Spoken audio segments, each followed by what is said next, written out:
Hey everyone, this is the Failures and Wins podcast. I'm your host, Victor Dwyer, VP of Marketing for Pirawna. And this is where we get the latest founders, the latest people, and we just talk about their journey, what they went through. And today we're also going to talk through a little bit about what it is to be being passionate about your product and really believing in what you do on a daily basis. And today we have Kaushal on, and he's going to go through a little bit intro about who he is, and we'll dive right in. So, Kaushal, thank you so much for joining today. Awesome, Victor. Good to see you. Thanks for having me. Yeah, can you tell us a little bit about like how you got into this, how you kind of found Itamins? I is it Itamins?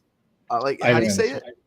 Itamins, Yep. It's just Itamins. like vitamins for your Can you eyes. Yep. please tell like how you got into all this?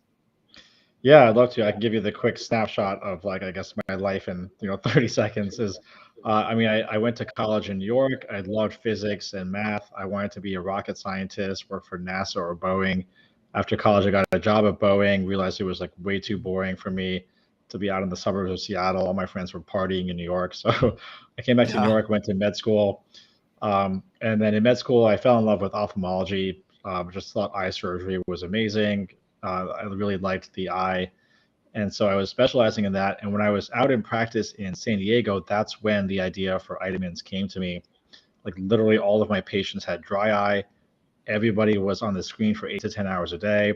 Everyone's having eye strain, and they're asking me as their eye doctor, like, what should they do? And I'm like, I don't have a good answer for you.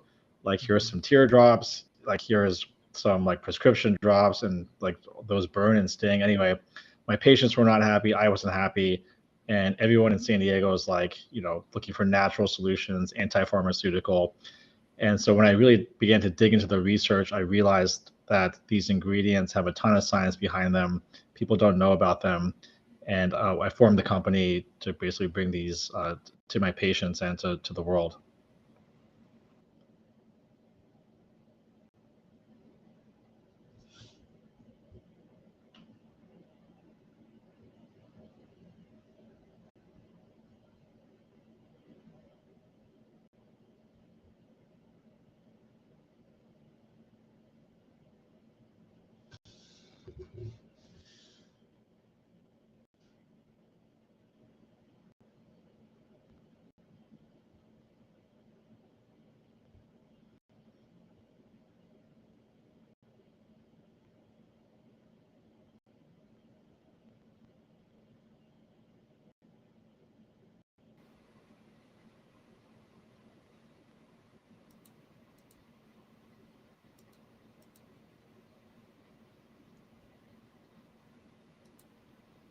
Don't you love it when your internet crashes midway? It's awesome. I It's the love it. I best. love It's the it. Great. best.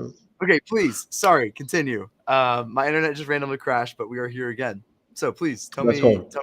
tell me more. What was the last thing that you heard me say? Because The I last thing forgot I where I left heard off. was that you became a doctor, you dry eye, and then eventually had to figure out a solution. Yeah, like basically, everyone had dry eye. Teardrops and prescription drops are not a great solution. I just realized we have to treat the condition from the inside out because it's a systemic inflammatory condition. And as a doctor, generally, I think supplements are basically snake oil and BS. Am I allowed to swear on the podcast, by the way? Just so I know. Yeah. Go ahead. Do Yeah, I whatever's think most natural to you. yeah, most supplements are bullshit, but we actually have a ton of science behind certain ingredients in ophthalmology, and like uh, just siloed in the ophthalmology community, people don't know about them. And so when I began to dig into the research, I was like, okay, here's a natural solution that can fix the problem from the inside out, and that's how Itamins was started. Wow, that's really amazing. Okay, so when it comes down to it sounds like you were being passionate about the eye before getting to like being figuring out the whole vitamins. How did you work the steps to finding that product you were passionate about to eventually really loving what you do, like loving that product on a daily basis? Yeah, I used a tool called Google to basically just like start researching. I Never mean, heard of it. literally, like, Never heard of it. yeah. I mean, like everyone always asks, like, how did you start and stuff. I literally just sat there and Googled stuff. for like 6 months and just like read and read and read, because like I'm a doctor, like I don't know how to start a company or like all that stuff. I just had to like Google everything. So it started with a lot of research. I went through. There's actually a site called PubMed that Yeah. clinicians go to and scientists go to get like the primary source. And so I spent like 6 months reading every article on PubMed about nutrients for the eye. And then I decided, okay, like here's what the science shows and here's what's on the market, and there's like a disconnect there. Like most supplements on the market are not based on the science that's out there, and I was like, that's ridiculous. Yeah. So I was like, here's the formulas that we should really have. These are the dosages that should really be in there. And then it was like Googling, like, how do I find a manufacturer? How do I start a company? All that stuff was afterwards. That's awesome. Yeah, I love it. I love it. And I feel like that's how like 99% of people start, and then you just kind of have to do it. So that's really amazing that you went through all that work to like go out and do that. So when it comes down to it, what are some of the once you have a passionate product, how do you explain that passion to other people? Like when it comes to your customers and your audience, how do you differentiate from a BS supplement, okay, that doesn't based off science to actually like where you are a supplement that is based off science? How do you make that customer passionate about your product as well, just as you're passionate about yours? Yeah, it's really interesting you mentioned that, because like that was the whole angle we took when we first came out and started marketing. I basically just told my story. I was like, look, I'm an eye doctor, and when I look at the eye supplements that are out there, it's like the wrong ingredients, the wrong dosages. Like I have no idea why they're including all this random crap in there. And it was basically just saying like, when I looked at the market, I just decided, and plus I had patients coming to me like, hey, like doc, I picked this up in the store. Like, should I be taking this? And I look at the panel and I'm like, this is just like ridiculous. There's just like just BS in there. So um, basically, like all our initial Facebook ads were literally like that story. Like it was just Cool. basically taking a very hard stance against the supplement industry, like just being like, most supplements are snake oil, like everything is crap. But we decided that we're going to change it and make a doctor formulated brand based on science. So like those ads did really well. It just like hit a chord, because I think Cool. like it's calling out what the customer is like thinking, like, oh, another supplement ad, like this is just snake oil. And then we would like Mhm. call out the snake oil in the ad. And so anyway, it worked really well. Cool. That's amazing.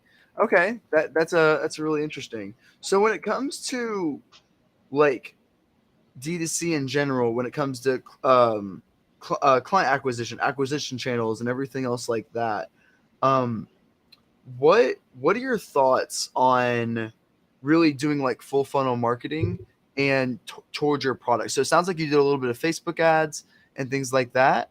And is there anything that you want to add on to that when it comes to like creating a full funnel for your product or anything else like that? It's hard. I mean, we're still trying to Yeah. figure it out. I mean, Yeah. yeah, it's like the funnel's never like done. It's like you're always trying to improve it. But at Hmm. least in the supplement industry, like there's a lot of like, it has to be a lot of trust. Like, we really hit on like the doctor formulated, clinically backed, all natural kind of pieces of it. Um, so, Cool. but yeah, it's Yeah. like as you know, like you know better than anyone, it's constant testing. So Yeah. yeah. 100%. So question for you, when it comes to the blue light, I personally always keep my phone where it's like the blue light filter, so that makes my life easier. Um, and I'm a night owl, so I even though I do have like you're gonna hate my sleep cycle, but basically I usually sleep between like 2 a.m. to like 10 to 11 a.m. And Yeah, so same. my like I do keep looking at like devices, but I do have the blue light filter on max. So it's a little bit better, but I'd love to get your perspective on blue light. I'm the same. I have the night shift on basically like 11:59 p.m. to like 12 a.m. Basically, the only way you can program it in the phone to have it like 24 hours a day. I think there's like Yeah. 1 minute of the day where it goes into the regular. Midnight. It's like it No. like it like burns my eyes. It's like so weird to see that when I see that. It is. Um, and then I actually I do a lot of like red light therapy also, but um, so blue light, it's interesting because like we're exposed to a ton of blue light from the sun, like just immense amounts, much more than you would on the screen. But there's something about being exposed to blue light in the night hours, like when it's dark outside. It basically it primes your brain to think that it's daytime outside. We're very sensitive to blue light because uh, if you go back like through evolution, like if the earliest kind of like forms of life, some of them were like underwater, like crustaceans or whatever, like on the bottom of the ocean. And blue light is the wavelength of light that penetrates the ocean. That's why it's blue. So like just evolutionarily, we're primed to have blue light tell us when it's daytime and when it's nighttime. And so the blue light that comes off the screen, even though it's a small amount compared to what you get in the daytime from the sun, it still just messes up your whole sleep-wake cycle. It suppresses melatonin. And I'm the same with you. I'm a night owl. I sleep at like 1 or 2 a.m. and like I wake up later. Yeah. So you have to just be really careful with the screen time at nighttime, and that's where like the blue blocking glasses or our supplements come in. Cool. Yeah, that's great. Interesting. Okay, and when it comes down to like what can the average person do about the eye strain from digital screens? Is there anything that you recommend when it comes down to what people should be doing about the digital side? Yeah, so there's like 4 or 5 things we always recommend. Number one is like they always tell you to take breaks from the screen. Like every 20 minutes or so, you're supposed to look up. I mean, I just think that's dumb. Like Yeah. nobody's gonna like set their timer. Like we all are on the screen. We're all working. Like you get into work mode, you just want to focus. So I just think it's impractical to tell people to like, oh, like stare off into space for like 20 seconds every 20 minutes. The second thing you can do is like Flux or Night Shift, any of these like blue light filtering apps or programs on your phone. I have them on 24/7, just like you. Um, the third thing you can do is blue blocking glasses. This is another area where we, uh, I think that most blue blocking glasses are basically just like cheap plastic made in China. If you actually test a lot of them, it's not actually filtering blue light. It's just like a yellow like tint. Um, and there's a couple papers showing that blue blocking glasses really don't do much of anything. They're just the same as like clear lenses. Obviously, I'm biased. I started an eye supplement company for blue light, so I think the fourth solution is like the best, which are lutein and zeaxanthin. They're natural blue light filters. They're plant pigments, and they build up in your retina and they block blue light at the level of the retina. And they're also antioxidants, so they boost your eye health. So you're getting like the blue light blocking and boosting your eye health all in one, and it's a much more kind of permanent and long-term solution. Interesting. And it doesn't damage the like retina or anything to like or it's not bad for the retina to be have something build up inside of it? Lutein and zeaxanthin are already built up inside your retina. Um, Mm. they're the pigment that helps form what's called the macula, which is the center of your retina, like the center of your vision. So you actually want to have a lot of lutein and zeaxanthin in there. It blocks blue light, UV light, and they're antioxidants. For example, people with macular degeneration, which is like a buildup of waste products in your retina as you get older, um, they take supplements with lutein and zeaxanthin to actually like help slow down that process. So it's a really really important eye health nutrient. Cool. Yeah, that's really awesome. That's really interesting. Okay. Yeah. And is there anything else for someone that's wanting to either start a product or find other niches to kind of get started and passionate in theirs? What would you recommend to them to really find a product that someone's passionate about? What would you say to that? It's hard. It's really hard. Yeah. I so so here's just my when I look at like what people are doing, I think there's a lot of like shitty products out there, and I think a lot of people are trying to like start companies or like be quote unquote entrepreneurs because it's like cool nowadays and it's like a status thing. Um, but I think, and I've said this on other podcasts, like at the end of the day, the entire business hinges on how good the product is. Like you can be the best marketer, you know, you can do all this other stuff, but if the product sucks, at the end of the day, the business is going to fall apart. So I wouldn't say advice, but like if I were to do it over again or like advise somebody, I would say like slow down, like don't be in a rush, and like really, really like make sure you believe in the product and make sure you really feel like that product needs to be put out in the world. Because otherwise it's just going to be a nightmare like for yourself later Yeah. on. Yeah. Makes sense. Cool. Yeah. That's really, really fascinating. And because I know other people that are like making a lot of money, they got started like in a certain space and it got really competitive and they're not passionate about it anymore. So it makes it where you try it like a way harder than you normally would by being passionate about your product. So that's really Yeah, interesting. yeah, like it's going to be hard no matter it's weird, like, no matter what you do it's going to be hard.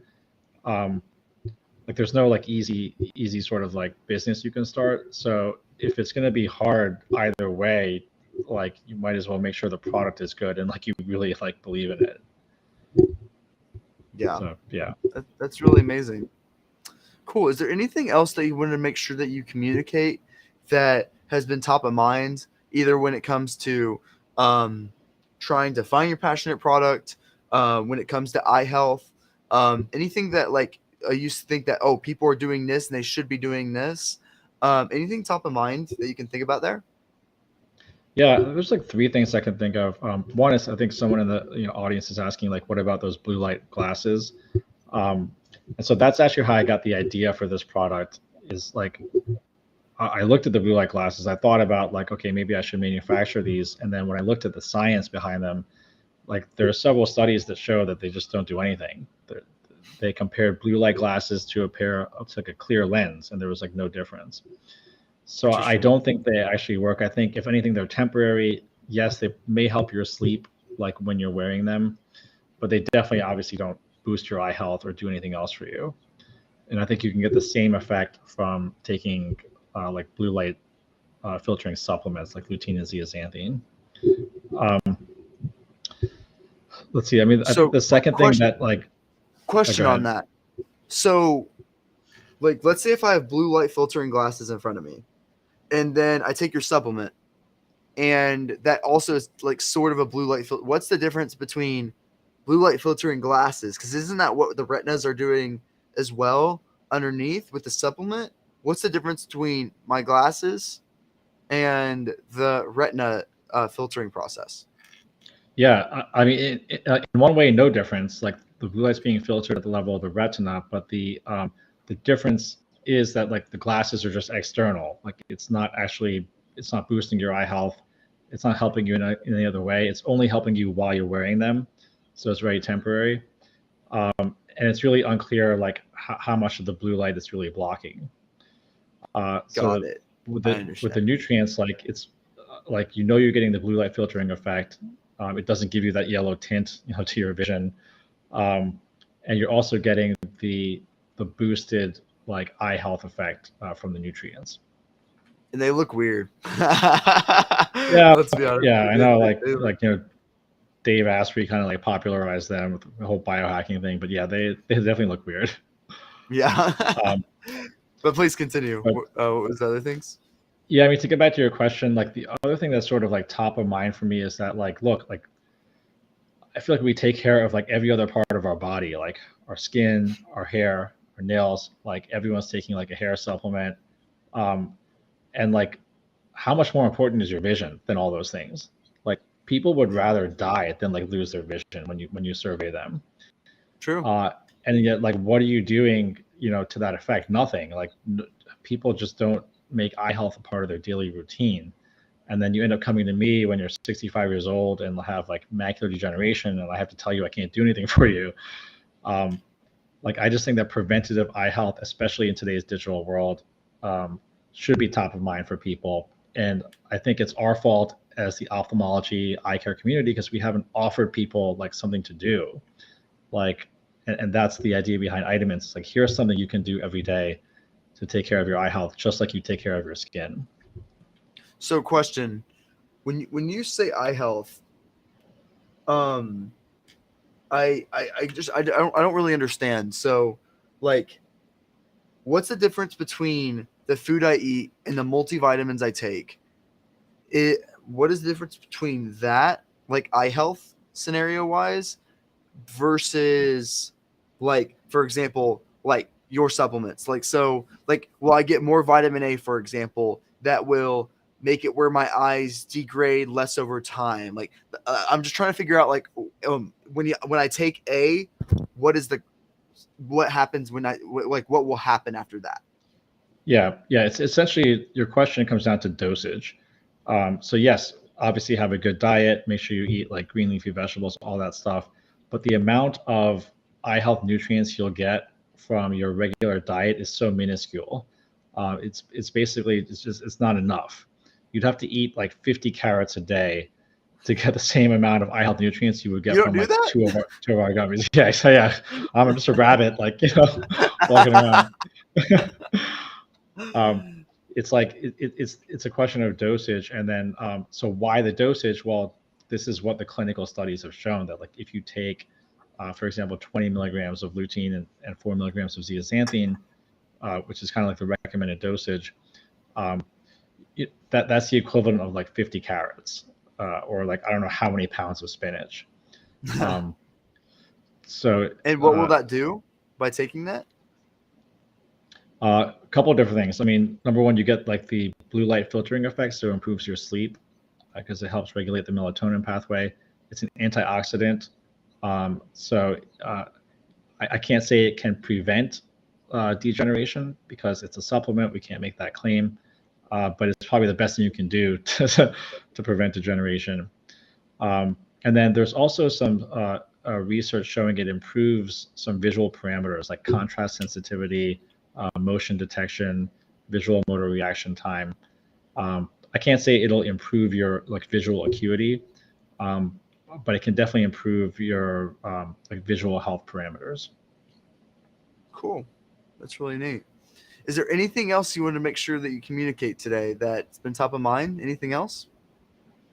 Um, Nope. I think we covered most stuff. I think the Cool. entrepreneurial sort of like starting a company thing is way harder than I thought it would be. Like if I knew how hard it was going to be, I probably wouldn't have done it. So, you know, hats off to everyone that's out there creating stuff and on the journey. It's hard wearing all the hats starting out because you have to do every single job in the company. It gets a little Yeah. bit, like, sometimes it gets hard. I don't know. Sometimes it gets harder or easier when you hire people. Like, it really comes down to, like, then you have to people manage, and that it just takes a lot more skills. When you're an employee for one thing, like an eye doctor, it's one thing. Like, you're doing one thing. But when you're an entrepreneur, you're a finance person. You are a people manager. You are a technical, like, person. Yeah, like, there's so many Yeah. hats. You're sales, like, you're everything, and it makes it Yeah, where it you're gets the janitor, you're cleaning yeah. up. It's like everything. My friend asked me, she was like, "Oh my God, like, are you CEO of your company?" I'm like, "Yeah, I'm also the janitor, and I'm also the CFO, and I'm like also, you know, the Facebook ads guy." Like, just Yeah. ridiculous. That is so awesome. Well, thank you so much for joining today. Please tell the audience how to find you if they ever want to contact you, and, like, tell them how to find Eyetamins and things like that. Sure. Basically, on all social channels, it's at Eyetamins or at the Vision Doctor.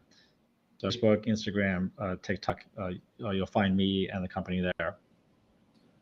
Cool. Thank you so much for joining today. And thank you everyone for watching. This is the Failures and Wins podcast. Thank you for everyone for listening. Talk to you guys later.